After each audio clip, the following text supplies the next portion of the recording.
Hi friends, అందరికీ నమస్కారం. Welcome to ఘన ఎంప్లాయ్ పెన్షన్ న్యూస్కి స్వాగతం. ఫ్రెండ్స్, ఇప్పుడే అందిన వార్త. ఈపీఎఫ్ఓ పెన్షనర్లకు ఏప్రిల్ నుంచి అమలు, మంత్రి ప్రకటన. ఆ వివరాలేంటి వీడియోలో తెలుసుకుందాం. ఫ్రెండ్స్, వీడియోని ఎక్కడ స్కిప్ చేయకుండా చూడండి. మా వీడియో మీకు నచ్చినట్టయితే మా ఛానల్ లైక్ చేయండి, షేర్ చేయండి, సబ్స్క్రైబ్ చేయండి. ఫ్రెండ్స్, ఇక లేట్ చేయకుండా వివరాల్లోకి అయితే వెళ్ళిపోదాం. ఉద్యోగుల భవిష్య నిధి చందాదారులకు ఏప్రిల్ నుంచి కేంద్ర ప్రభుత్వం సరికొత్త వెసులుబాటు తీసుకురానుంది. ఈపీఎఫ్లో ఉన్న నిధిని యూపీఐ పేమెంట్ గేట్వే ద్వారా బ్యాంకు ఖాతాల నుంచి నేరుగా ఉపసంహరించుకునే సదుపాయం అందుబాటులోకి రానుంది. దీనివల్ల 8 కోట్ల మంది సభ్యులు ప్రయోజనం పొందనున్నారు. కేంద్ర కార్మిక మంత్రిత్వ శాఖ ప్రస్తుతం ఈ ప్రాజెక్టుపై పనిచేస్తుంది. ఈ కొత్త పద్ధతి ప్రకారం ఈపీఎఫ్ మొత్తంలో కొంత భాగం మినహా మిగిలిన మెజారిటీ వాటాను చందాదారులు తమ బ్యాంకు ఖాతా ద్వారా యూపీఐ సహాయంతో ఉపసంహరించుకోవచ్చు. ఈపీఎఫ్ ఖాతాతో అనుసంధానించిన బ్యాంకు ఖాతాలోకి బదిలీ చేసుకునేందుకు ఎంత మొత్తం అందుబాటులో ఉందన్న సంగతి చూసుకోవచ్చు. లావాదేవీని అత్యంత సురక్షితంగా పూర్తి చేసేందుకు సభ్యులు తమ యూపీఐ పిన్ను ఉపయోగించాల్సి ఉంటుంది. నగదు బ్యాంకు ఖాతాలోకి చేరిన తర్వాత డిజిటల్ చెల్లింపులు, ఏటీఎం నుంచి నగదు తీసుకోవడం, ఇలా తమ ఇష్టానుసారం వినియోగించుకునే వెసులుబాటు చందాదారులకు ఉంటుంది. ఆటో సెటిల్మెంట్లో భాగంగా ఎలాంటి మానవ ప్రమేయం లేకుండానే దరఖాస్తు చేసిన 3 రోజుల్లోనే క్లెయిమ్లు పరిష్కారం అవుతాయి.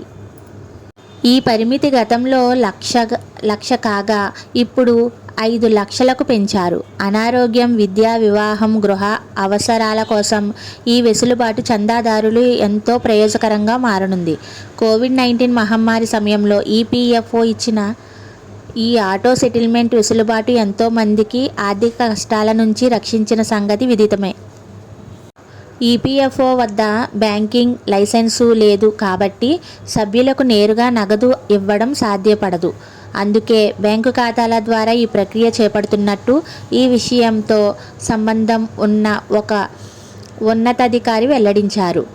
ఏటా సుమారు 5 కోట్లకు పైగా క్లెయిమ్లు వస్తుండడంతో ఈ భారాన్ని తగ్గించేందుకు, సమయాన్ని ఆదా చేసేందుకు ఈ సాంకేతిక మార్పులు చేస్తున్నట్టు వివరించారు.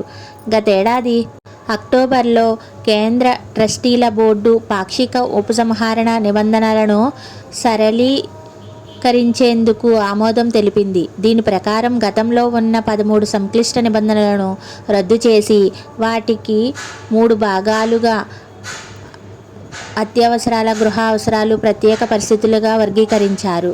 సభ్యుల ఖాతాలు యజమాని, ఉద్యోగి వాటాతో కలిపి కనీస నిల్వ 25% కొనసాగించాలి. ఆ తర్వాత అర్హత ఉన్న మొత్తంలో 100% వరకు ఉపసంహరించుకోవచ్చు.